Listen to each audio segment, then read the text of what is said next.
Hello everyone. Now when Gary asked me to talk, he didn't tell me I was going to be talking at the end of the day when everyone might be a bit tired, so hopefully I'm going to do a kind of a whiz through quality assurance. Hopefully it won't be too dry. It's a slightly dry subject, but we'll see what we can do. So I'm going to talk a bit through sort of the background of QA, where we are now in terms of the national kind of scenario, and then what we do at King's, and then looking ahead to some of the kind of challenges for the future as kind of learning diversifies and our students diversify, as we've been hearing about today. So, if I'd have been talking, say, 15 years ago about quality assurance, we'd have been kind of on that side of it, where everyone didn't like it, a bit suspicious of it, thought it was somehow some kind of threat to academic freedom. People like me were not sort of trusted, and all sorts of kind of things that people weren't kind of quite comfortable with in terms of quality assurance. And then now, are we all happy with it? Is it all fine and dandy and everyone knows what's what? I'm not sure. We'll see what we come to at the end. So what do we actually mean by quality assurance? I kind of just devised this little template some years ago when I was going around sort of giving talks to various groups of people. It's just a kind of very simple model that you can apply to any process, really. So you have a system, a procedure that then gives you some evidence, which you analyse, make some kind of judgment on, hopefully leads to some improvements, which then feeds back into the system, and the whole thing starts again. So it's a very kind of simple conceptual model. That's the kind of thing I'm talking about. When we look in more detail, what I mean by sort of quality assurance in terms of sort of the work I do and the work I do with academics, is it's all about academic standards, which is kind of fundamental to what a university should be doing. Is, you know, how do we know the standards of our programs are as they should be? And how do we even set that standard in the first place? You know, we've been doing programs here at King's since 1829. So are we teaching the same things that we did in 1829? Has the standard dropped or gone up? It's, who knows? I don't think we have anything that we can measure, but so we have to have processes in how we actually set these academic standards. And then how we maintain them as well. How do students kind of keep on track? Then quality of learning opportunities, which is the kind of the bigger picture. So lots of things that previous speakers have talked about today in terms of all the support mechanisms. I think tomorrow you'll be talking about learning resources, how all that kind of fits together to sort of fit into the whole student experience. And then enhancement as well. Everything that we do now, we need to be thinking about how we can improve it. Where do we go from there? So in terms of the external environment, I think it's true to say it's probably an ever-changing picture. About sort of in the mid to late 1990s, the whole thing sort of kicked off in the UK, and we had sort of audits at institutional level, and then we had subject reviews. And over a period of about 6 or 7 years, each broad subject group across the UK was reviewed by a team of peers from other institutions that would come into an institution, look at that particular subject, observe teaching, talk to students, look at a whole load of documentation, and then give a score out of 24. And when it first started, these words on the left here were how people thought of it. Again, academics felt very uncomfortable about even other academics coming in and observing their lectures. They thought that was somehow some kind of checking up on them, and that, you know, just wasn't what academics did. Lots of mistrust about it. It was seen to be very bureaucratic. You know, is it just sorting out paper so that you can show here's the paper evidence for what we're doing? It was very expensive, very time consuming for academic staff. I remember when we had our review of medicine, which is a very big provision, we had a room about twice the size of this room, and then the whole of one side were a set of filing cabinets full of bits of paper. And at the end of it, everyone said, well, you may have read all this paper, you know, does that tell us anything about the quality of medical education? Yeah, they did very well. I think they got 24 or 23. So, but was that a useful, productive exercise? So we went through a whole cycle of that. And then by the end of it, attitudes had sort of changed, and people maybe felt a bit more comfortable, and more formal systems were put in place, which in general people thought were helpful. A kind of a closing the loop, which is a kind of standard QA term, that, you know, you do something and then you actually tell people what you've done in terms of a process and outcomes. Students were put a lot more at the heart of things, a lot more involvement of students.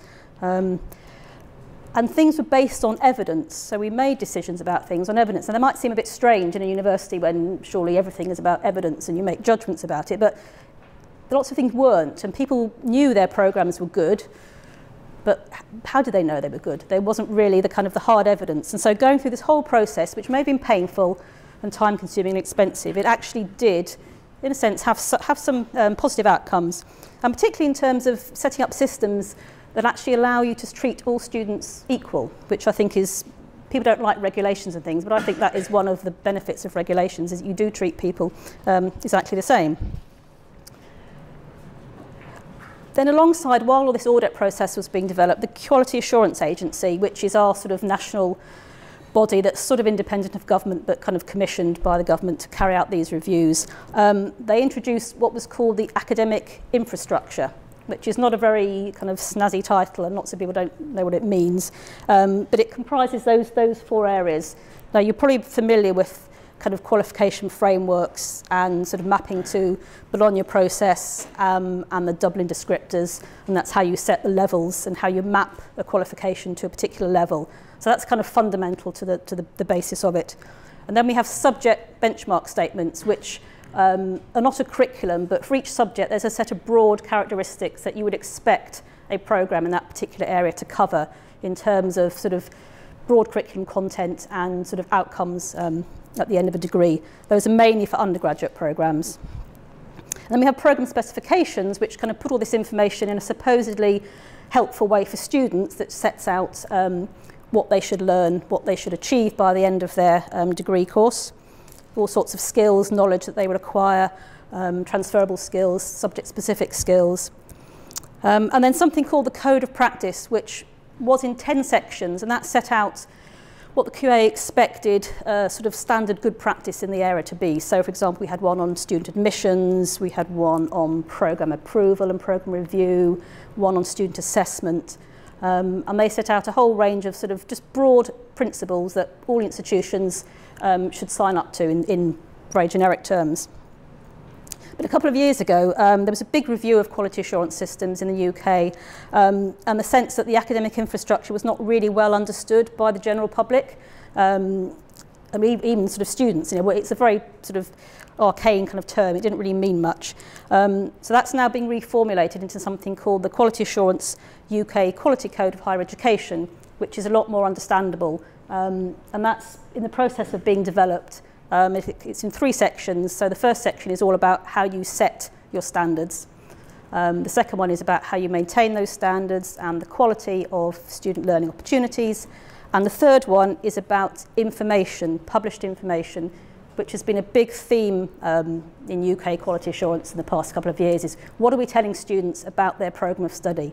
Are we being clear and accurate and helpful? There's a big sort of balance to be had between your marketing information and what you sell in your prospectus, which has lovely glossy pictures and everyone looks happy and jolly, and actually what students get when they come here. And is there a big kind of gap between those two? And we have to be giving accurate information. So what we have now in terms of the UK sector is we have the Quality Assurance Agency that carries out reviews of all institutions on a 6-year cycle. We don't have any subject reviews anymore, but the trade-off for not having subject reviews is what we talk about at the end, is the National Student Survey that was supposed to provide a similar type of information, public information about courses. There's a continued commitment that review is a peer process, so it's not an inspection. So reviews are carried out by teams of academics from institutions going to look at other institutions. And I think that's really important in terms of getting a buy-in from the sector, is that it has to be seen as a peer process. It's not like Ofsted. I don't know if you're familiar with the term of Ofsted, is inspection for schools, and that is seen as an inspection. That's the word that people still use about it. There's also much more emphasis on quality enhancement. Again, everything we should be doing should be having an enhancement aspect to it, so that we can improve things. So it's not just about process, it's all about the outcome, and how you make things better. Much greater involvement of students. So what we now have in the UK is when the reviews happen, there is a student member on the review panel, and they are seen as an equal member of the panel. That was a bit controversial when it came in, because people thought, well, how can a student possibly do this? But I've been on panels from both sides, and the students are really very, very good. They're often more conscientious than some of the academic staff. They take it very seriously, and they have a very good idea of what needs to happen, and that's been a very welcome addition. Transparency. Things are a lot more transparent than they used to be. There was a sense in the old sort of QA days that the teams were trying to trick you somehow, and that it was all a game, and you know, you shouldn't be caught out by it. And things are much more open now in terms of information, what the process is, how the outcomes are reported. As I said earlier, there's a particular emphasis on public information. So the reports that come out of reviews are in the public domain. They're supposed to be written in a kind of friendly language that makes them understandable to the general public. And there's also a big emphasis on information that's provided for students. As our student president just arrived, talk about the importance of students, Thomas. Very important. Yes, in QA processes. So yes, so public information for students. You know, what do we tell students, prospective students, about the program of study that they'll be that they're hoping to join? What are the assessment methods? What will they get at the end of it, etc.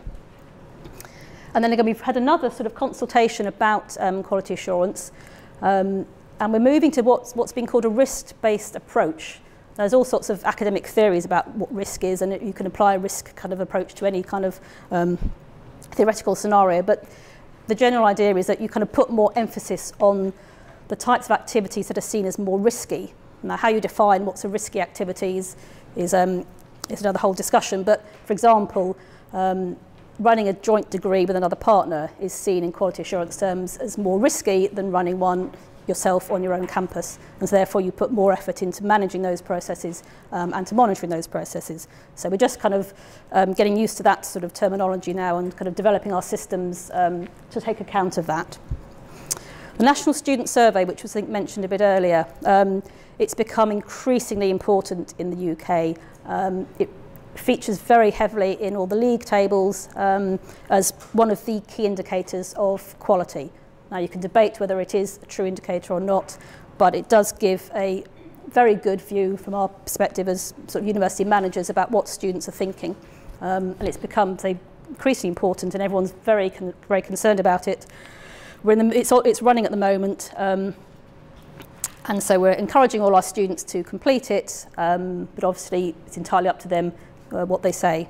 We don't want to influence them in any way. So very briefly, this is what happens when we have an institutional review. I won't go through all the details of it, but we produce a document that sets out what we think we're doing in terms of quality assurance, how we know we're good at it. The students also write a similar-ish document, which again is a fairly new feature, which again has proved to be very useful in terms of getting the student view on things. We have a team of people that come in for 2 visits over a 6-week period, and they meet staff and students and read some of our documentation and then sort of make judgments on whether we've met certain sort of criteria. And then we also get recommendations for improvement, and then again, another important thing, they do try and identify some areas of good practice.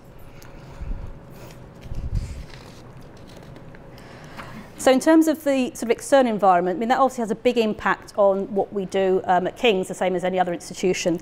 You know, our own systems need to be able to sort of meet the requirements of the national system without too much bureaucracy, without, in a sense, academic staff that necessarily need to know all the kind of details of the QAA. That's kind of my job, is to make sure what happens in the institution reflects the QAA guidance, so that when we have our audits, we're all okay and everything goes well.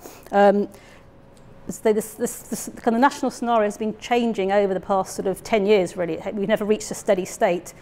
So we're always kind of tweaking our processes. Sometimes we need to make big changes if a new QA document comes in. Sometimes we just need to sort of make some minor changes. But we're sort of constantly reviewing our processes and things. We've always said at King's, right from sort of even when like quality assurance was first invented, that it has to be embedded as part of normal activity. So it's not seen as a bolt-on to something that me and my office do to people. It has to be, people have to kind of own it in a way. And no one would argue with the idea that they want to run a very good program of study. no one's going to say they want to run a bad programme. So it's in everyone's interest to kind of make it work. And it's not difficult, I don't think, if you sort of think along the lines of, yes, we want to run a good programme. Things kind of get in the way, but as a concept, it's not a difficult concept. And it's best undertaken right, as we say, at the coalface. So the people who are delivering teaching to students, they're really the best ones to actually do it and kind of know what's what, know what's going on the ground. So in terms of how we make this happen in terms of our structures, we have a very, what we call devolved structure. So I think, as you've heard before, we have 9 schools of study, and they're quite different. So ranging from sort of medicine, dentistry, all the clinical stuff, to arts and humanities, law. So they operate with quite a large degree of autonomy, which recognises, say, their disciplinary differences and the environment they work in. For example, our clinical schools have very strong relationships with the National Health Service and the hospitals. In a sense, that's almost an equal relationship as they have with the college. So we have to kind of take account of that. But the autonomy has to work within an agreed framework.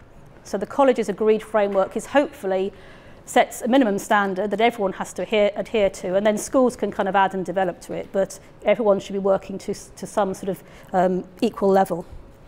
But it's always a challenge in these kind of big structures like King's is to get this balance between having everything run at the centre and very sort of centrist kind of control and letting the local area get on and do their own thing, and we're always kind of in a different kind of equilibrium with it. At the moment I think we're probably about there, as the scales say, we're sort of the best of both, hopefully. Now, these are some of the key features of how we do quality assurance at King's. So I won't go through all of them, but there's quite a lot of stuff there. Pick out a couple of things. External examiners, that's probably kind of a slightly unique feature to the United Kingdom, but it's crucially important in terms of the QAA. If we don't engage properly with our external examiners, then we will fail our audit, simple as that. So external examiners are sort of peer academics from other institutions who are involved in our assessment processes, not in assessing students as such, but in taking an overview of the process, in checking draft exam papers, in sampling, marking, and to check that our academic standards are at the national level, have met that threshold level. So it's a very, very important aspect of our quality assurance, and I spend a lot of time just reading these external examiners' reports to kind of highlight issues and pick up things that might be of concern that need addressing. Student views are obviously very important as well, increasingly so. So we have lots of ways that students' views can be kind of fed into systems, all sorts of things, formal things, informal things. We haven't talked much about staff maybe today, but obviously staff are crucial to the delivery of teaching. A lot of work ongoing into sort of induction of academic staff and their development as teachers. You know, a very pressurised job, the teaching pressures, the research pressures, pressure to be a personal tutor, etc. So all those sort of things kind of fit together, underpinned by things like learning resources, information technology, a whole range of welfare and support systems. And the challenge is to fit all these things together, different things going on, different campuses, different types of students, kind of into one coherent whole. So if you remember that little just circular diagram I showed earlier, the kind of very simple model, when you kind of put it into practice, it gets a bit more complicated because in the middle we have academic standards and learning opportunities, which are the kind of the key things. And all these things here have an impact in some way. They either influence them or influenced by. And if you get out of balance in any one of those, it affects something else, and the whole thing starts to not work. So we kind of, there may be others as well that I haven't put on there, but all those things are kind of part of the whole QA thing. But again, if people, in a sense, just do that, they don't say, right, I'm now doing QA because I'm doing this. It's just all part of the big whole. But everything is interconnected. So just to look ahead at our kind of current and sort of future challenges, so I had the little smiley face on at the beginning. I now put on a slightly more worried face as to what's going on, because things are moving so rapidly, as we've heard today. So we have this constant balance between the local and the kind of central take on things. We've talked a lot about increased tuition fees in terms of students and their expectations. Are they all going to expect to get a first-class degree? If they don't, they're going to be very unhappy. There's a lot of pressure coming from that area. Student numbers have expanded, so have we got the resources to match that? We take on more taught postgraduate students, Have we got enough staff to supervise their dissertations? All those things feed in. Making better use of technology. At the moment, we still rely a lot on paper. What we're trying to do is kind of get rid of paper in our systems so that all kind of processes are just all online. And increasing expectations about staff and teaching. We're now going to have to publish shortly the percentage of our staff who hold a teaching qualification. Now that kind of doesn't necessarily, maybe not sound surprising, but that's caused quite a lot of angst, because some people are excellent teachers, have been doing it for a long time, but don't necessarily have a teaching qualification. And that in the public, information in the public domain, in which we're going to probably be judged against, and it'll feed into league tables. So that's another thing that's concerning people. And then finally, the face has now got slightly more worried when we look at kind of how things are kind of diversifying. So, as we've heard, we're increasingly kind of wanting to become global in our sort of outlook and how we deliver our education to students, which is fantastic. So students can go abroad, we can offer joint degrees with other institutions, but from a quality assurance point of view, it can be a bit of a headache. And how do we, if you have a student maybe studying in 3 different countries, all contributing towards 1 degree, how on earth do you kind of match all national systems to make sure that everything is what we need to expect to do is being delivered?